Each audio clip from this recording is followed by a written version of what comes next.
Hello అండి. వారం రోజుల పాటు బయట పెట్టినా కూడా అస్సలు పాడకుండా ఇంతే ఫ్రెష్‌గా ఉండి క్రిస్పీగా ఉంటుంది. రసం చేసుకున్న, పప్పుచారు చేసుకున్నా కూడా సైడ్ డిష్‌గా అప్పటికప్పుడు చేసుకునే పని లేకుండా ఇలా చేసి పెట్టుకుంటే కడుపు నిండుగా హాయిగా తినేయొచ్చుమాట.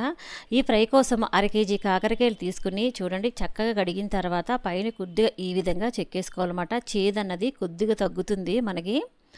ఈ విధంగా చూడండి, వీడియోలో చూపిస్తున్న విధంగా మరీ లోపలికంతా చెక్కేసుకోవసరం లేదు. ఇప్పుడు ముక్కలనేవి మనం కట్ చేసుకోవాలన్నమాట. మరీ పలచగా కాకుండా మరీ మందంగా కాకుండా మీడియం సైజులో రౌండ్గా చక్రాల్లా కట్ చేసుకోవాలి మనం. చూడండి ఈ విధంగా ఇలా కట్ చేసుకుంటే ముక్కలు చక్కగా వేగుతుంది. ఫ్రై కూడా మనకి బాగా వస్తుందన్నమాట. అన్ని వైపుల ముక్కలు బాగా వేగి.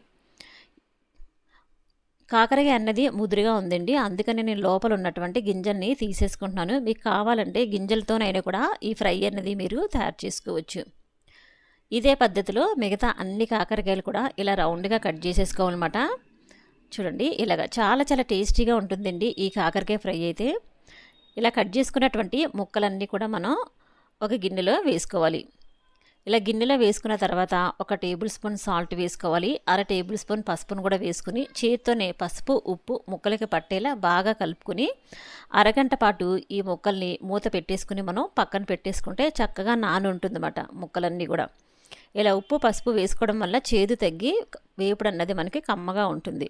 ఇలా మూత పెట్టేసేసుకుని కలుపుకున్న తర్వాత అరగంట పక్కన పెట్టేయండి. తర్వాత మిక్సీ జార్ తీసుకుని ఒక 2 టేబుల్ స్పూన్ల ధనియాలు, 1 టేబుల్ స్పూన్ జీలకర్ర, 3 టేబుల్ స్పూన్ల కారం వేసుకోవాలి. కారం మీ ఇష్టమండి, మీరు ఎంత తింటారో దాని ప్రకారంగా.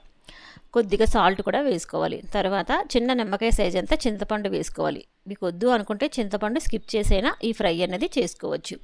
చింతపండు వేసుకున్న తర్వాత ఇలా బరగ్గా గ్రైండ్ చేసుకోవాలి ఇలాగా. తర్వాత మీడియం సైజ్ వెల్లుల్లిపాయ ఒకటి తీసుకుని వెల్లుల్లి రెబ్బలు కూడా వేసుకుని ఒక్కసారి గ్రైండ్ చేసుకోవాలండి. చూడండి ఈ వెల్లుల్లిపాయ అన్నది మనకి బరగ్గా ఉంటేనే ఫ్రై బాగుంటుంది. మరీ మెత్తగా చేసుకోవసరం లేదు ఈ కారం అన్నది.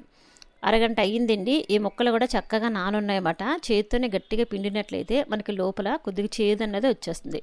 చేదు మొత్తం మరీ వచ్చేదండి. ఫ్రై కాస్త చేదుగానే ఉంటుందన్నమాట. మీకు ఇలా వద్దు అనుకుంటే ఈ మనం చేదు పిండకుండా కూడా మీరు ఫ్రై అన్నది తయారు చేసుకోవచ్చు. నేనైతే ఇలా కొద్దిగా పిండేసి చేదు అన్నది తగ్గుతుందని ఇలా పిండేనండి. కావాలంటే మీరు చేదు తీయకుండా కూడా ఫ్రై చేసుకోవచ్చు. ఫ్రై కోసం స్టవ్ ఆన్ చేసుకుని ఒక ప్యాన్ పెట్టుకున్న తర్వాత 3 టేబుల్ స్పూన్ల నూనె వేసుకోవాలి. ఫ్రై కనుక కొద్దిగా నూనె అన్నది ఎక్కువే పడుతుంది. ఈ కాకరకాయ ముక్కలన్నీ వేసుకున్న తర్వాత అన్ని వైపులా కూడా సమానంగా వేగేటట్టుగా కలుపుకుంటూ వేయించుకోవాలి. ముక్కల్ని కలుపుకుంటూ మధ్య మధ్యన అన్ని ముక్కలు కూడా బాగా వేగేలా వేయించుకోవాలి. మనకి ఎర్రగా వేగాలండి ముక్కలన్నీ కూడా. మనం వెల్లుల్లిపాయ కారం వేసిన తర్వాత ముక్క అన్నది వేగదన్నమాట. అందుకని ముందే చక్కగా ఓపికతో కొద్దిగా ఈ విధంగా అన్ని వైపులా తిప్పుకుంటూ ఈ ముక్కల్ని వేయించుకోవాలి ఇలాగా. చూడండి కాసేపటికి ముక్కలన్నీ కూడా ఎర్రగా వేగాయి కదా. ఇప్పుడు కరివేపాకు అనేది కొద్దిగా వేసుకోవాలి. ఈ కరివేపాకు వేసుకోవడం వల్ల మంచి రుచిగా ఉంటుంది. ఈ కరివేపాకు కూడా ఇలా వేగడం వల్ల క్రిస్పీగా ఉండి టేస్ట్ చాలా చాలా బాగుంటుంది ఈ కారంలో. ముక్కలన్నీ బాగా వేగాయి అని మనకు తెలుస్తుంది కదా. అప్పుడు మనం వెల్లుల్లి కారం అన్నది వేసుకోవాలన్నమాట. కారం వేసుకుని ఒక 2-3 నిమిషాలు వేయించుకుని మనం స్టవ్ ఆఫ్ చేసేసుకోవడమే. కారం వేసిన తర్వాత ముక్కలు వేగవండి.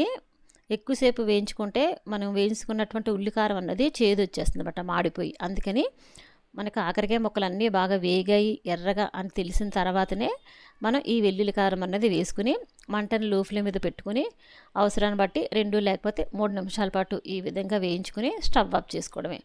చూడండి చూస్తుంటేనే మనకి నోరు ఊరిపోతుంది కదా. రసం, పప్పుచారు, మీరు పెరుగన్నం దేంట్లోకైనా కూడా ఇది సైడ్ డిష్గా తినొచ్చండి. బయట పెట్టిన 1 మంత్ పాటు అస్సలు పాడవదు. ఇంతే క్రిస్పీగా ఇలానే ఫ్రెష్గా ఉంటుందన్నమాట. చాలా చాలా బాగుంటుంది ఈ కాకరకాయ వేపుడైతే. మీకు చింతపండు వద్దు అనుకుంటే స్కిప్ చేసి ఈ ఫ్రై అనేది చేసుకోవచ్చు, కానీ వేసుకుంటే టేస్ట్ బాగుంటుంది. అది కూడా కొద్దిగా మాత్రమే వేసుకోవాలి చింతపండు అనేది. ఈ వీడియో నచ్చితే ఒక లైక్ చేయండి. వీడియోకి థ్యాంక్ యూ ఫర్ వాచింగ్.